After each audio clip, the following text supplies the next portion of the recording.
Hi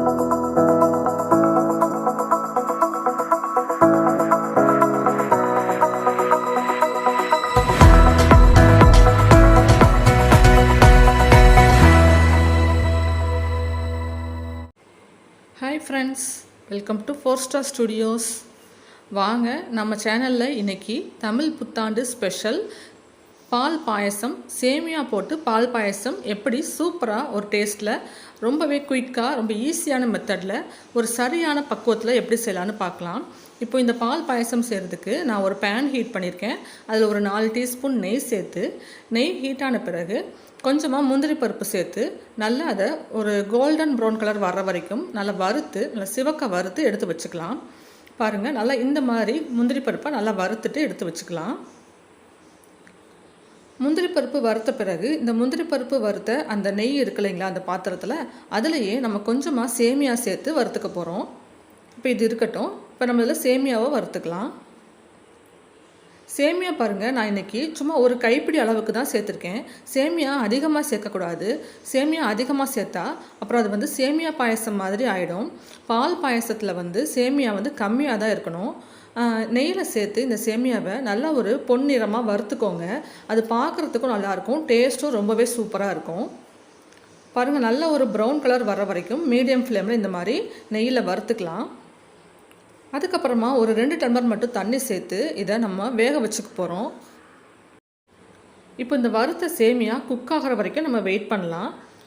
ஒரு 4லேருந்து 5 நிமிஷத்தில் சேமியா நல்லாவே வெந்து வந்துடும். ரொம்ப குழைவாகவும் வெந்துடக்கூடாது.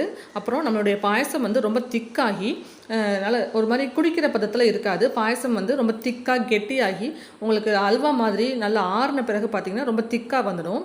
அதனால் ஒரு 4லேருந்து 5 நிமிஷம் மட்டும் சேமியாவை வேக வச்சு அதுக்கப்புறமா நம்ம இதில் பால் சேர்த்துக்கலாம். இப்போ 4-5 நிமிஷத்துக்கு அப்புறம் சேமியா குக் ஆனது போதும். இப்போ நம்ம பால் சேர்த்துக்கலாம். பால் நான் இன்றைக்கி 3 டம்ளர் அளவுக்கு சேர்த்துருக்கேன். நான் இன்றைக்கி காய்ச்சாத பால் தான் சேர்த்துருக்கேன். நீங்கள் ஏற்கனவே காய்ச்சி ஆற வச்ச பால் இருந்தால் அதை கூட சேர்த்துக்கலாம். பால் சேர்த்து நல்லா கலந்து விட்டுட்டு ஒரு தடவை இந்த பால் கொதி அதுக்கப்புறமா சிம்மில் மாற்றிக்கோங்க. மாற்றின பிறகு இந்த பாலுமே நல்லா 3 டம்ளர் பால் ஊற்றிருக்கோம் இல்லையா, அது 2 டம்ளர் ஆகிற வரைக்கும் நல்லா வத்துற வரைக்கும் நம்ம வெயிட் பண்ணணும். அப்பப்போ இடையில கலந்து விடுங்க. இந்த 3 டம்ளர் பால் 2 டம்ளராக குறையிற வரைக்கும் நம்ம மீடியம் ஃப்ளேமில் ஸ்டவ்வை வச்சுக்கிட்டு நல்லா கொதிக்க வச்சு எடுத்துக்கலாம்.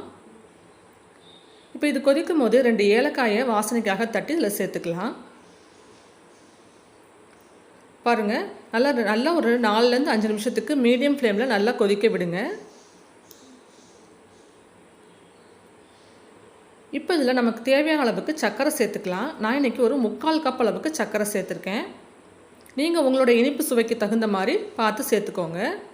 சர்க்கரை சேர்த்துட்டு நல்லா கலந்து விட்டுட்டு இன்னும் கொஞ்சம் இந்த பால் திக்காக வர வரைக்கும் நம்ம வெயிட் பண்ணலாம். இப்போ பாருங்கள், ஒரு 4-5 நிமிஷத்துக்கு அப்புறம் பால் நல்லா கொதிச்சு நல்லா திக்காக வந்துருச்சு. பாருங்கள், முன்னே இருந்ததை விட இந்த பதத்தில் இருந்தால் போதும்.